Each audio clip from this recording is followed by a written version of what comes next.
Hello students, how are you all? I hope you all are fine and safe at home. This is your business studies lecture and the chapter is consumer protection. Today I'm going to start legal protection to consumers. We are going to discuss that what Indian legal framework, how Indian legal framework gives protection to the consumers. Okay, so we are going to study some of the regulations given under the Indian legal framework within the Indian legal framework. So the very first regulation is the Consumer Protection Act 1986. This is important, students. The Consumer Protection Act 1986. You should know, you should be aware about the year as well. Okay, so the Consumer Protection Act 1986. This act protect and promote the interest of consumers basically. So you can say, you can underline this, that this act protect and promote the interest of the consumers. Okay, this act also provides safeguards to consumers. ये एक तरह से ये जो act है, इस act के under में कंज्यूमर्स को सिक्योरिटी मिलती है, उनके इंटरेस्ट को सेव किया जाता है against the defective goods, against deficient services, unfair trade practices and all other forms of exploitation. जिस भी तरह से होलसेलर, डीलर या रिटेलर या सेलर किसी भी तरह से अगर कंज्यूमर को, ठीक है, अगर कंज्यूमर को एक्सप्लॉइट कर रहा है, किसी भी तरह की अनफेयर ट्रेड प्रैक्टिसेस में एंगेज्ड है, तो उन सबसे प्रोटेक्ट करता है the consumer protection act 1986. Okay, इस एक्ट के अकॉर्डिंग 3-tier मशीनरी फॉर्म्ड है, जुडिशली 3-tier मशीनरी फॉर्म्ड है. Okay, in the Indian legal framework, जिसमें हमारा डिस्ट्रिक्ट फोरम्स आते हैं, स्टेट कमीशंस आते हैं एंड नेशनल कमीशन. ओके, सो है you can see that this act has provided 3-tier machinery. 3 level पर जो है ग्रीवियांसेस जो हैं कंज्यूमर की, वो रेड्रेस की जाती हैं at the district forum, then state commissions and then national commission. Okay, it also provides for the formation of consumer protection councils in every district and state and at the apex level. So यहाँ पर इस 3-tier machinery में consumer protection councils बने हुए हैं every district में, हर state में, और apex level, apex is supreme level. Okay, that is at the national level. Next regulation, next act is Indian Contract Act 1872. Okay, this act lays down the conditions in which the promises made by parties to contract will be binding on each other. इस act में जो भी conditions और promises दोनों parties यानी seller and buyer ने करे हैं इन द कॉन्ट्रैक्ट, तो दोनों आपस में बाइंड हैं कि जितने भी कॉन्ट्रैक्ट में, जितने भी अग्रीमेंट में जो भी कंडीशंस पर दोनों अग्री हुए हैं उन्हें फॉलो करने के लिए अगर एक भी फॉलो नहीं करता है या कोई प्रॉब्लम आती है तो they are free to move to take legal action. Okay, this act also specifies the remedies available to parties in case of each contract, breach of contract. अगर कोई भी कॉन्ट्रैक्ट को फॉलो नहीं करता है, कोई भी कॉन्ट्रैक्ट को ब्रीच करता है, तोड़ता है, ठीक है, या उसकी कंडीशन नहीं फॉलो करता है, तो ये एक्ट जो है रेमेडीज़ भी प्रोवाइड करता है, सॉल्यूशंस भी प्रोवाइड करता है कि क्या एक्शन लिया जा सकता है. ओके, सो बेसिकली जितने भी ये रेगुलेशंस है these are being given to protect the consumer. Okay, so that consumers को कोई भी एक्सप्लॉइट ना कर पाए. ओके, अगर कोई करता है तो within the legal framework है तो लीगल एक्शन लिया जा सकता है. Okay, third one is the sale of goods act 1930. ये एक्ट क्या कहता है? ये एक्ट जो है सेफ्टी प्रोवाइड करता है, रिलीफ प्रोवाइड करता है to the buyers of goods in case the goods purchased do not comply with express और इम्प्लाइड कंडीशंस और warranties. This act provide safety और reliefs to the buyers of goods if they feel like that the goods they have purchased are not as per the promises made by the seller, are not as per the implied conditions or warranties given by the seller. उन्हें अगर ऐसा लगता है कि जो seller ने commitment किया था या जो बात बोलकर, जो स्टेटमेंट्स देकर, जो कंडीशंस देकर, वारंटी देकर, जो भी स्टेटमेंट्स एक्सप्रेस करके सेल करे थे गुड्स, उन पर गुड्स अगर if they are not satisfied, उन्हें फील होता है कि जो स्टेटमेंट दिया गया उसके अकॉर्डिंग ये गुड नहीं निकला। For example, electronic appliance purchase करा, 2 years की वारंटी मिली, बट जब आप ख़राब हुआ, आप लेकर गए तो सेलर ने मना कर दिया कि कोई वारंटी नहीं है। Then the sale of goods act 1930 के अंडर में आप लीगल एक्शन ले सकते हैं against the seller. Now for example, आपको बोला गया that if you will drink this particular drink in the morning, तब आप जो है you will become fit, you will become slim. But if you feel like that in fact कम होने के बजाय आपका weight it is increasing, then again you can take legal action if you are not satisfied, if it is providing you any harm, और okay या फिर आपको good cell किया गया, बोला गया कि इससे कोई हार्म नहीं होगा, but at the end okay you are getting any harmful effect, then also you can take any legal action against the organization, against the particular seller.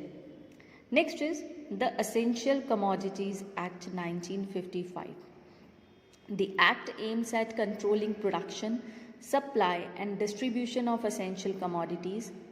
ये एक्ट जो है ये कंट्रोल करता है प्रोडक्शन को, सप्लाई को और एसेंशियल कमोडिटीज़ के डिस्ट्रीब्यूशन को इस तरह से करता है कि इन्फ्लेशन ना आए और एसेंशियल कमोडिटीज़ का इक्वल डिस्ट्रीब्यूशन बना रहे। For example, if the seller is storing the particular essential commodity, if the seller is storing, for example अगर मैं कहूँ कि अनियन का स्टोरेज कर दिया गया है ताकि मार्केट में इन्फ्लेशन आ जाए, ताकि अनियन के प्राइजेस बढ़ जाए, ओवर प्राइसिंग के लिए आर्टिफिशियल स्कार्सिटी क्रिएट कर दी गई, but onion is an essential commodity, तो अननेसेसरी हाइक आएगा प्राइजेस में, अननेसेसरी इन्फ्लेशन आएगा। Okay, so this act provides for action against anti-social activities of profiteers, hoarders and black marketers। तो इस एक्ट के under में आकर कोई भी केस कर सकता है against the particular supplier, because ये एक्ट जो है ये सेफ्टी प्रोवाइड करता है against all the anti social activities जो प्रॉफिट के लिए ऐसा काम कर रहे हैं, होर्डर्स जो होर्ड करते हैं, गुड्स को वेयर हाउसेज में रखते हैं, स्टोर करते हैं, और ब्लैक मार्केटर्स के अगेंस्ट। तो एसेंशियल कमोडिटीज़ एक्ट 1955 के अंडर में इस तरह की प्रैक्टिसेस अगर माल प्रैक्टिसेस हो रही हैं, then action, legal action can be taken. Okay, next is the agricultural produce grading and marking act 1937। Now this act prescribes grade standards. Grade standards means कि ग्रेडिंग कैसी होनी चाहिए एग्रीकल्चरल कमोडिटीज़ के लिए और लाइव स्टॉक प्रोडक्ट्स के लिए। ये एक्ट जो है, this act stipulates the conditions which govern the use of standards and lays down the procedure for grading, marking and packing of agricultural produce. इस एक्ट के अंदर में वो सारे स्टैंडर्ड्स को बताया गया है, प्रोसीजर्स को बताया गया है कि किस तरह से ग्रेडिंग होनी चाहिए एग्रीकल्चरल प्रोड्यूस की, मार्किंग कैसे होनी चाहिए। मार्किंग इज़ लाइक कैटेगरी, हम कह सकते हैं ABC कैटेगरी, और एग्रीकल्चरल प्रोड्यूस की पैकिंग कैसी होनी चाहिए। ओके, आफ्टर ग्रेडिंग सेलर को क्वालिटी मार्क जो है वो लेना पड़ता है, that is known as Ag mark. Agricultural marketing का एक्रोनिम है एग मार्क। तो if you are purchasing any agricultural produce and उस पर एग मार्क है, then egg mark shows the quality of the product, that this product meets the standards of the egg mark. This product meets all the standards which are prescribed in the Agricultural Produce Act 1937. So each and every seller has to grade and mark its agricultural produce and livestock as per the standards or procedures laid down under the Agricultural Produce Act 1937. Okay.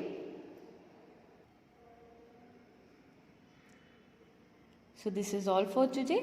Thank you and have a nice day. Hello students, how are you all? I hope you all are fine and safe at home. This is your business studies lecture and the chapter is consumer protection. Now we are going to start the sixth act, that is the Prevention of Food Adulteration Act 1954. This act aims to check adulteration of food articles. इस act के under में food articles की adulteration को check किया जाता है. What is adulteration? मिलावट. किसी भी फूड प्रोडक्ट में कोई मिलावट तो नहीं की गई है और इंश्योर किया जाता है कि उसकी प्योरिटी जो है मेंटेन्ड है, वो किसी भी तरह से हेल्थ को हार्म तो नहीं कर रही है. If it is then legal action can be taken. For example अभी कुछ टाइम पहले मैगी को लेकर आया था, नेस्ले को बैन कर दिया गया था. इंडिया में मैगी को बैन कर दिया गया था बिकॉज ऐसा कहा गया था कि उसमें लेड है.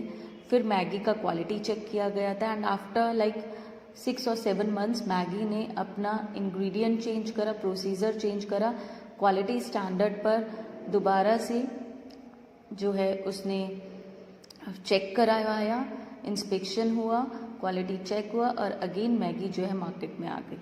Okay, so this act ensures and gives protection against the all those food particles. और ये एक्ट जो है प्रोटेक्शन देता है कंज्यूमर्स को that the food articles which are being provided to them are good for their health.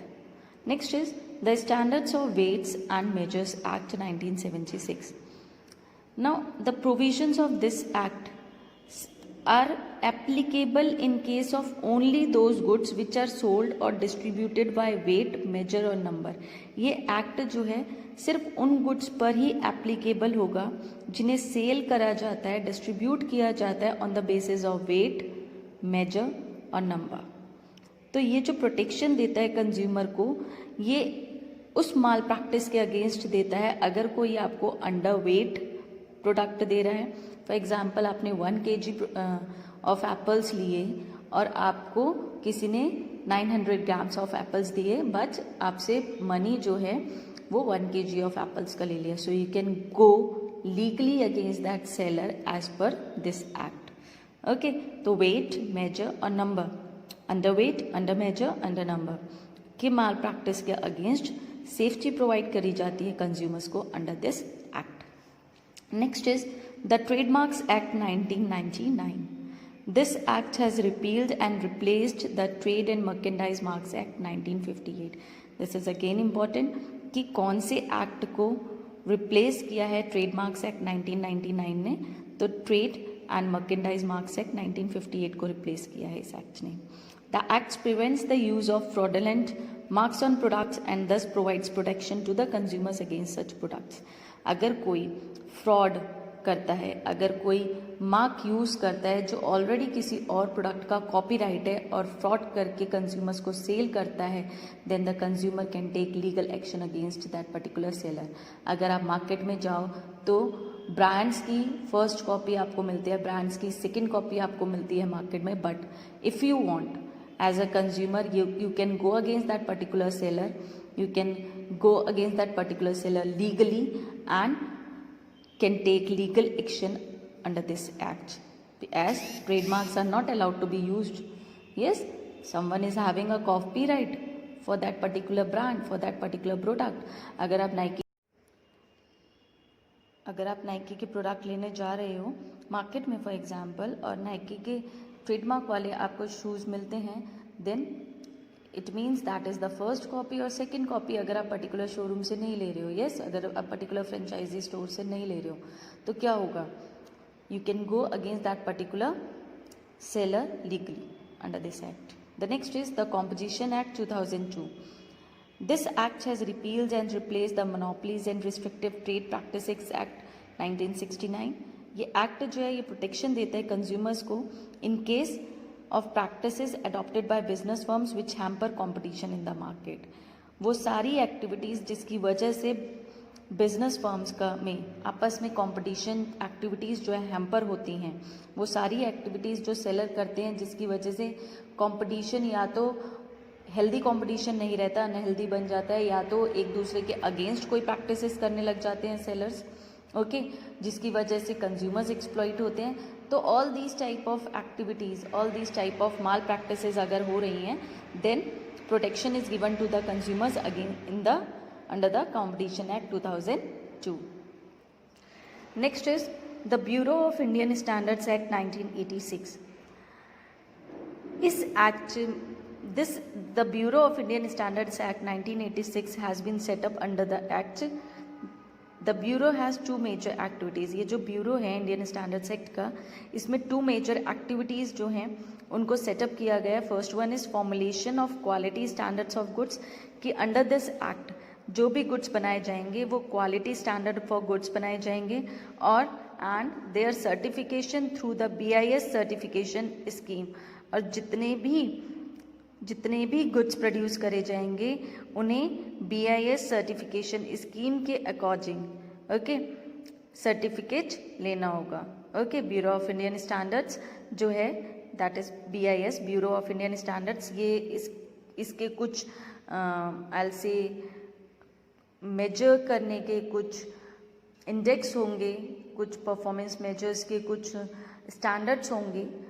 As per those standards goods को produce किया जाएगा, और अगर वो मेजर्स जो हैं, वो स्टैंडर्ड्स जो हैं सेटिस्फाई होंगे तो BIS सर्टिफिकेशन के अकॉर्डिंग सर्टिफिकेट मिलेगा, और वो सर्टिफिकेट शो करेगा that this particular organization is producing quality goods.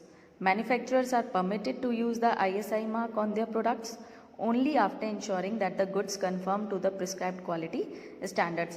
Once quality standards जो है प्रूफ हो गए, सर्टिफिकेट मिल गया ऑर्गेनाइजेशन को, तो मैन्युफैक्चरर अब ISI मार्क को अपने प्रोडक्ट पर यूज़ कर सकता है, जो शो करेगा कि जितने भी इंडियन स्टैंडर्ड्स के जितने भी मेजर्स हैं, क्वालिटी स्टैंडर्ड्स हैं, ये प्रोडक्ट उन सभी स्टैंडर्ड्स को फुलफिल करता है. Okay, and ISI mark you know shows quality goods. The Bureau has also set up a grievance cell where consumers can make a complaint about the quality of products carrying the ISI mark. इस bureau ने एक grievance cell भी बना रखा है जहाँ पर consumers जाकर complain कर सकते हैं if they are not satisfied with the product, उस product से नहीं satisfy हैं जिसमें which is carrying the ISI mark. ISI mark वाले product से अगर कोई consumer satisfied नहीं है, then that particular consumer can complain in the grievance cell of this bureau. So these all are the like acts which gives protection to the consumers, which give protection to the consumers against malpractices, against unfair trade practices. Okay, so these all legal, I'll say legal framework or legal standards or legal acts are there which protects the consumers against exploitation. Consumers should be aware about their rights, and consumers should sort out their grievances legally if they are not satisfied with the manufacturer, retailer, wholesaler or any seller. Yes, I hope you understood this. Thank you, students, and have a nice day.